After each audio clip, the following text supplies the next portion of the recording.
welcome back to my channel, or welcome to my channel. My name is Annie, or Artistry by Annie on Instagram, and today I'm bringing you guys another tutorial. Before we get started though, I just wanted to say thank you so much for clicking on the video. I really appreciate it. If you enjoy this video or you find this informative or helpful, I would really love it if you could please like this video and also subscribe to my channel if you haven't already. And I reckon we'll just get into it. So today I'm going to be showing you guys how I fill in my eyebrows and how I achieve that kind of fluffy, almost laminated brow look. I had a lot of requests on how to do this, so I thought why not just make a whole YouTube video for it. Now this look isn't for everyone, but as of right now I really like it, and that's what I've just been doing pretty much every time I fill in my brows. And I also feel like it's pretty on trend right now as well. So I'm going to show you guys how I do it. The products that I use to achieve this brow look, I use the Morphe pomade. This is in the shade Java. A filler eyebrow brush. This has a spoolie at the end and it's like an angled brow brush. This is the M158 by Morphe, a flat brush. This one actually doesn't have a number on it, but yeah, it's just a Morphe brush. Then the star of the show is this soap. Now this is literally some Pears soap, so the brand Pears soap. It's from your local supermarket in Australia, and yeah, it's literally like a couple dollars. And then I use one of these spoolies. This is just like a disposable spoolie, but you could also use the one on the end of this if you wanted to. And then I also use my Morphe setting spray. However, you could literally use water if you wanted to. I just find this super convenient. And then to carve underneath the brows, I'm going to be using my P. Louise base in O2. You could even use concealer if you wanted to. It doesn't have to be this. So I reckon I will just do one of the eyebrows off camera and then we'll zoom right in and I'll show you how to do one. Alrighty guys, so I have just done this eyebrow off camera. So as you can see, there is a difference. Definitely looks more full and more fluffy. So before we get started, I will actually just quickly mention that I do also use a couple extra products. So I do also use this big dense brush. This is the Morphe 173. And then I also do use this, oh my God, this Morphe brush, which is the M224, which is just like a plain concealer brush. And then I do also use my foundation for when I'm applying a regular face of makeup. I also thought I'd just quickly mention the reasoning behind why I use a pomade over like a powder or a pencil or anything like that. And that is just pretty much because I've been using pomades for years now. It's kind of been my preference, my choice, my preference that I've had over the last few years. I just find when I use a brush, I have a lot more control over the product, and you actually are able to make it really dramatic if you wanted to, or you can make it quite light. I do like powders as well, but I just find again this is just that little bit more precise. To begin with, I like to make sure that I grab the spoolie and I make sure that I brush through my brows. This is to ensure that I kind of have an idea on like how my brows are looking, because if I was to have them all downwards, like you can't even see the shape of the brow. So you'd actually be surprised that just by pushing them into place, what a difference it makes in the shape of the brow. Then I go into my pomade and I literally just dip it really lightly. I don't want to like really dip it in there because that's when the pomade will become quite dramatic. So I just lightly dip it, even if you want to pop it on the back of your hand to kind of check how dark it is. Then I like to actually begin by doing kind of this midsection, kind of where the arch is, just because I feel like doing that area is mapping out the rest of your brow. So if you do that area, you kind of can gauge how to do the rest of it. So I start off by going up and mapping out. So I don't want to do the inside of the brow, I just want to map out where my brow is and how I want to fill it in. So we've got this bit, and then we have got the tail bit.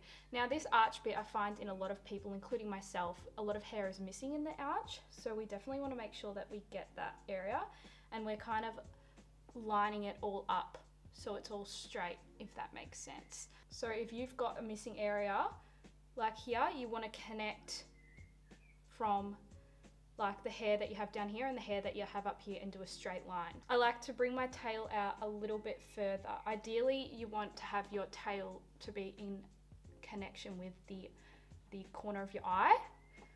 So by doing that, you can kind of see, but a lot of hairs don't naturally go that far, and so you don't want to make it look too unnatural, but I do like to elongate it a little bit. So I've done that kind of top area. Then I grab a little bit more product and I like to do the underneath bit. So starting from that middle section again, this is like another bit that usually people have missing, like that. Now that you have like the outer arch area, you can start to like fill in the inside, which is pretty easy. And I find that brushing through it like this can help push the product through your brow and make it look a bit more seamless. Taking out more product until you're happy with how filled in it is.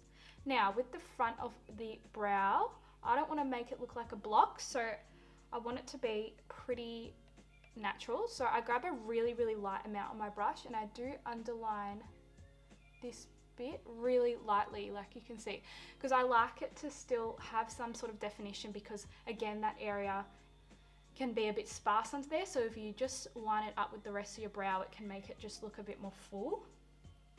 And then I just like to really lightly color in the area. I like to turn my brush on like this angle and just like mimic the brow hairs by going like that, rather than kind of coloring it in. So as you can see, I've turned it on an angle and then I go kind of color in the front of my brow like that. I don't like to line the top of my brow, because I feel like if you do that, then it will look a bit more blocky, and that's kind of not what I want. So the next step is to carve underneath the brows to clean it up. So I'm using the P. Louise base and I'm using this flat straight brush that I was talking about before. I like to use it to outline underneath. So because it's straight, like a flat straight brush, it makes it quite easy to do a straight line underneath. I like to just start by lining around it like so, and then I use that remainder product to drag down, and then I will just go over my whole lid with it, because this is the P. Louise base is good for prepping the eyes. Right, now that we have that all nice and carved out, now I'm going to grab my Pears soap and some setting spray, and I'm just going to spray it a tiny bit just to wet the surface like that. And then I grab my spoolie and I like to start rubbing over the soap until it starts to get like that sort of texture. So I brush over it and see how it's got like that thickness. That's what you want, but you don't want too much of it, because then you'll literally have chunks of soap in your eye. But you just want a little bit on your brush until it kind of looks like that. See how it's just got picked up a little bit of it? Then I go to my brow and I start off with the front, and I like to roll the spoolie to push the hairs up. So as you can see, I'm rolling it. And then I like to make them really dramatic. So see how they're all like pushed up really crazily. So push them up until you've got them in the direction that you want them. And then you just get the top and push it down a little bit, just so you make them less crazy. And you can kind of play around with it a bit until you're happy. However, the soap does really set your brows, so you want to make sure that you're moving pretty quickly and you're pushing them in the right direction from the start, because if you are trying to play around with it a bit too much, your brow hairs will start to like stick, and then you won't be able to move them around super well. So after I've done that, you can see all up here is all messy now. So then I like to grab a bit of my foundation, because I'll usually do my brows before my base. I'll grab my foundation and grab this concealer brush and then literally just carve around the top of it to sharpen it up. That, and then I like to put it to the front of the brow as well to kind of fill in that front bit, because you want it to still kind of be somewhat the color of your foundation, because usually your foundation will be a bit darker than your skin tone, so you don't want to have all your skin color peeping through and have it look a bit funny. So I grabbed this big dense brush and pick up the tiniest bit of foundation and kind of then pop it on the back of my hand to make sure it's all like pretty much come off, but there's just like a tiny bit on. And I do like to kind of push up, tap at the front of the brow just to fill in that color the tiniest bit. Then after that, I'm just gonna go back over this little bit to make sure it's all precise. And there is the finished brow pretty much. So it's nice and like full, fluffy, but nothing too over the top and sharp. So that is pretty much the basis of how I achieve this kind of fluffy, laminated kind of brow. For me personally, to sum it up, I reckon pomades are the best to use because you can be super precise with them, and the ones from Morphe are quite cheap, so they're a good buy. Pears soap is an absolute crucial part of this. As I said, it's so cheap, so you don't have to go buy the makeup brand soap brows because that's just so much more money, and you can literally just get this from the supermarket for a really cheap price. And yeah, and then the biggest tip at the end as well is to just make sure that you're carving out the brow after, because that can just clean it up and then make it look super precise and neat. And there you go, guys. I hope that answered all your questions for how to do this kind of brow look. I hope that this has been helpful for you guys. And yeah, let me know if you want me to do any other kind of how-to videos on like how to apply liner or lashes or anything like that, and I'm happy to do them. But yeah, I hope you enjoyed the video. If you really liked it, please give it a thumbs up and also subscribe if you haven't already, and I will see you guys in my next video. Thanks guys, bye.